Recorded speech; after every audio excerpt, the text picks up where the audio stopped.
Let me share with you the various ways in which you can be part of the show. First, you can send a WhatsApp message to 054-998-6996. Alternatively, you can send a quick email to jessica@cityfmonline.com or search for us on Facebook. Our community is growing and we're totally excited about that. Search for Sister Live, like our page. There's some really exciting interactions that go on there and you don't want to miss out on those, okay? So that's how you can reach us on the show today. Let's say hello to my sisters in his house. And I'll start from in studio. I've got Tina sitting right here looking radiant. How you doing, sister? I'm fine. You look splendid. Thank you. I'm learning from you. Oh, please. Oh, please. But good to see you. Bad yourself, yeah. You know that. Yeah. But you look good. It's okay. You also look good. Okay. So we can do. We can do this like till the show ends, right? So let's just stop it. All right. So let's just go. We've got Olivia also on the line. What's going on, girlfriend? Hi. Hi. Good. I'm good. I see you guys. Tina looking fantastic. You two are popping with your navy blue and stuff. I know. I should be wearing more blue, Charlie. I should be wearing more blue. You should. Good. All right. Well, Livy, it's good to see you. Thanks for joining us. We also have Rosina on the line. Hello, Rosie. Hi, Jessica. How are you? I'm okay. How are you keeping? Oh, I'm fine. You're fine. I'm on the lockdown. Yeah, of some I didn't look sort. forward to this so that I'll have a chance to be with the outside world a little bit. I feel you on that one. Well, thank you very much for making time to join us again this week. Really appreciate it. Ladies, we'll go right into action without much ado. Yeah? Alrighty. So this one says, Dear Jessica, I dated my wife for 3 years before we tied the knot in August last year. We both agreed not to have sex before marriage. I was a virgin when I married my wife, and she made me believe she was also a virgin, even though that wasn't my priority. After marriage, I saw messages on her phone with another guy that suggested that she had been cheating on me those 3 years. She denied ever cheating on me when I asked her until I showed her screenshots of her messages with the said guy. Then she accepted and pleaded for forgiveness because she had stopped dating the guy prior to our marriage. I realized that the nickname I have been calling my wife for the past 2 years was actually the guy's nickname. I discovered that my wife was spending weekends and nights at the guy's house a few months to our marriage. Ever since things became clear, I've lost all interest in my wife. Seeing her face only makes me angry. I don't see myself ever trusting her again. Even though we don't have children yet, I doubt my heart will accept any children from her. I really want to divorce her, but I don't know what to do because my family will never agree to my divorce, especially my father. I'm not happy with her presence too. She's the only woman I've ever been with. I loved her so much that my friends still call me by that nickname because of the love I had for her. I just hate her so much right now. What should I do? And this is coming in from Prince. Okay, this is interesting. For a change, it's the woman who's the chronic cheats, maybe. Tina, you want to go first? Okay, no worries. So I'm sorry for what you're going through, Prince. It's quite heavy for you to find out, shortly after you've gotten married, that all along you've been the one who's been cheated on. And things can be very heavy when you've trusted somebody for so long and you've put everything you have into this relationship, and then only to find out that after going through a whole wedding ceremony and everything, this woman is not to be trusted. You used a word that says hate. Hate is a really strong word.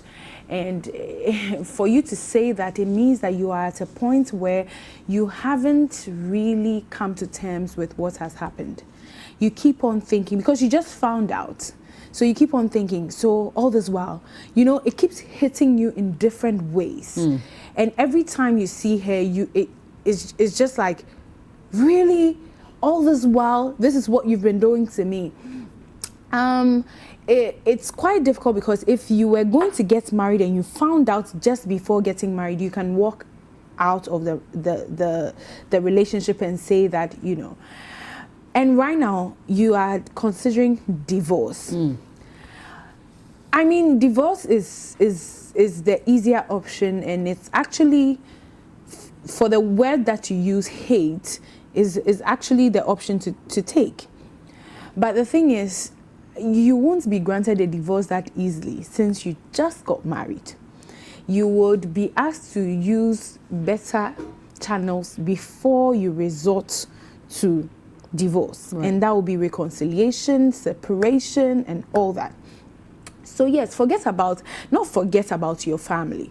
This is your life. This is the situation you find yourself in. Time heals all things.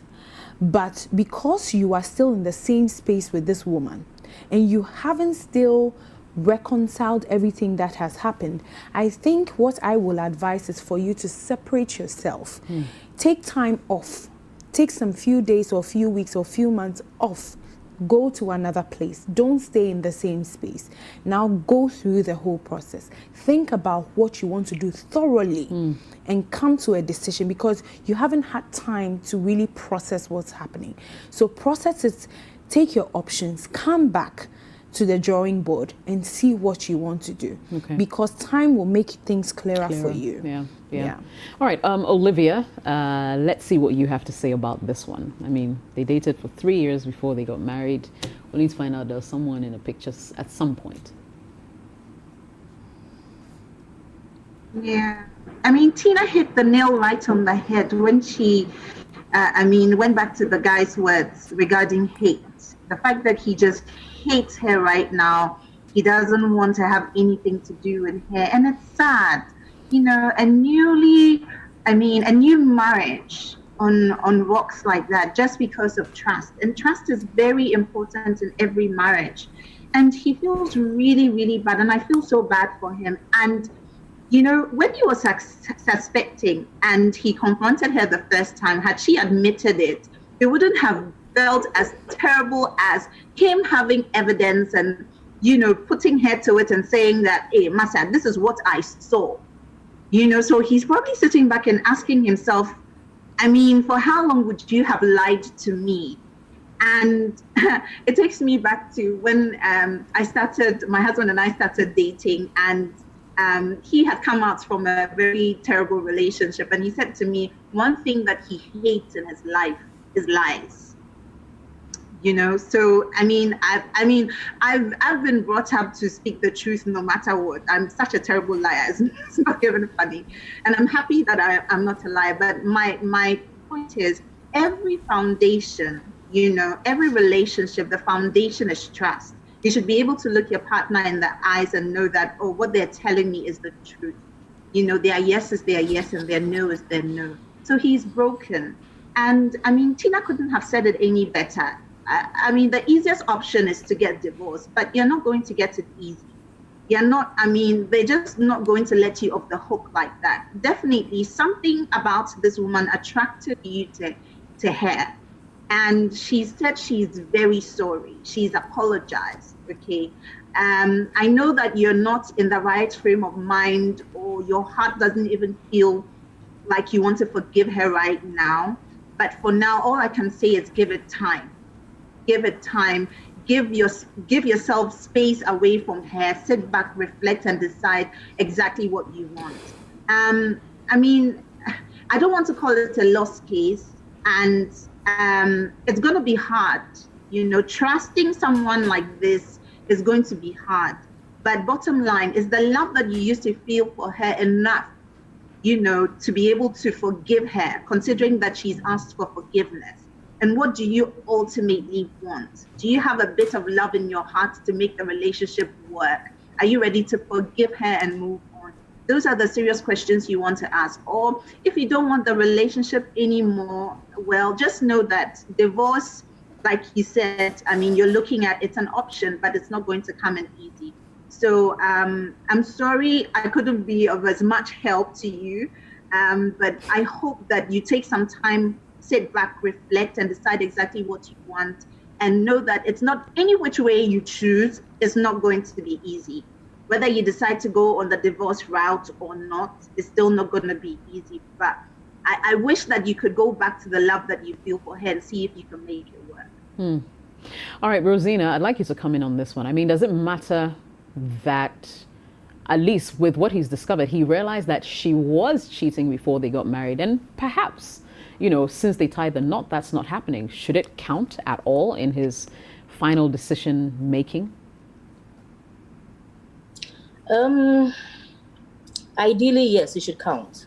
But realistically, I mean, it depends on how he wants to look at everything, because I have a feeling that this woman probably thought that he was a real deal and didn't want to lose him, and wanted to present a very chaste front, like she was a woman who was very chaste and worthy enough to be married and all of that. And that's what got her into that light to begin with.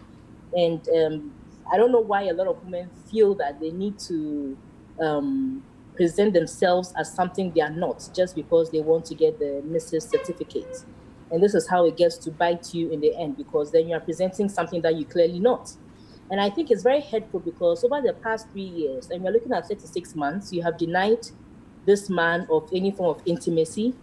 You've told him a lie that you're not interested to marry. Meanwhile, you are busily intimating yourself somewhere. That is, if that is a word, you understand? And it's very painful to feel that he respected your wishes and stood by your principles, quote unquote, only to find out that these were never your principles. It was probably just a lie to get me to be your husband. So which means that the marriage is actually founded on a lie. And my question to him is that over the past 3 years, was he also faithful? Was he also chaste? Was he also waiting for her for the 3 years to be up? You see, sometimes your matter becomes horrible if you are caught. Right? If you're not caught, maybe it's not really a big deal. But my thing to him here is that, you see, everybody has things they can forgive and look past, and people have things that will bite them in their flesh. Like no matter how you look at it, counselors will come in, people will come in and talk for better, for worse, for whatever. But if it really aches you that much, don't waste your time in the marriage. Otherwise, and the good thing is that both of you don't have kids yet, so there's nothing really binding you. Otherwise, if you probably make the mistake of bringing a child into the marriage, like he rightly said, they might not even trust where that child is coming from to begin with. And he would always be second guessing her. I can imagine a lot of fights every night. Where are you? Who are you with? Are you sure this person is your colleague? Are you sure this person is that? I mean, the whole relationship will be built on mistrust. So my thing is that, look, it's unfortunate the lady did this. And this is a caution to all ladies. Charlie, if you want to get married, go with your real face. Let them know what you like and what you don't like. Let them see the true you. That way, nothing comes as a shock. In fact, even when you go as your true you, you still encounter shocks. How much more if you pretend to be something you are not? And I mean, she has laid her bed. I mean, she should lie in it. And for the man, if the man wants to leave, I think I would support him 100%. He should leave. But does it mean that he shouldn't forgive her? Because it's not the worst crime on the planet. But if you can't live with her, don't lie to yourself and say you can live with her. Just leave her as early as possible, so both of you can actually get a life that both of you be happy in. It reminds me, a couple of years ago, I was having a chat with a male friend of mine, and he was telling me about how his wife was cheating on him. And my next question, because he talks to me a lot. My next question to him was, well, have you been faithful? And his answer was, but I haven't been caught. And I thought that was quite interesting, because it's like when the shoe's on the other foot, suddenly you're judgmental, it doesn't work. and then but you've been doing the same thing. So I love that question that Rosina put out there. Were you faithful? And it doesn't mean that you necessarily had to break your virginity to be unfaithful. Actually, there were other things. You could be emotionally vested in some other person. There were probably 3 other women before you decided to. I'm just saying, but generally, just taking this story at face value, if you can't trust her, that's going to be a hard thing. Because as the ladies have said, relationships are built on trust. Let me bring in a couple of our viewers. Edmund says, once a cheat, always a cheat. Divorce her, maintain your sanity. Cheers. Elik Blim says, nowhere cool. Stand in front of a mirror and repeat this 100 times. For better, for worse. Thank me later. Lovely says, when some of us are praying for a man who will say no to sex till marriage, you get and you play gala with it. Massa, divorce her sharp. and save your sanity. Hans says, in fact, when I hear independent adults saying that their family members, especially their fathers, won't agree to a decision on an issue that's affecting they themselves, but not their family members nor their fathers, I simply wonder what kind of adults they really are. My God, when will people really grow up maturely? Your wife is a cheat and a liar who has taken you for a fool all this while. Yet you're hesitating on a divorce because of what your family members will say? My brother, you'll be doing yourself a great disservice by continuing that marriage, all in the name of what others might think of you. Queenie says, when women get innocent virgins like this, then they are fooling. Something most women are praying for. Then this man will get a good woman, then he'll also start fooling because his first lady cheated on him. What a world. Georgette says, Mr. Prince, please, divorce is not the best option, but I would advise you to forgive her since she has told you everything. So please forgive her and forget, since you said that you love her so much. Nana says, this one, the Bible supports it. Divorce her sharp. Don't waste time. Cry. Mama says, I don't see the need in staying in this marriage. I'm not an advocate for divorce, but it will be better for both of you to separate rather to end up killing yourselves. As for your family, they'll come to understand you with time. Don't give them any details. It's going to be hard to avoid the topic, but try your best. Don't tarnish her image. Just leave her to karma. And finally, Linda says, I understand how you feel, brother, but if you can forgive her, please give it a try. It's not easy, though. It takes time. But you can, if only you give her the chance. We'll go for a quick commercial break.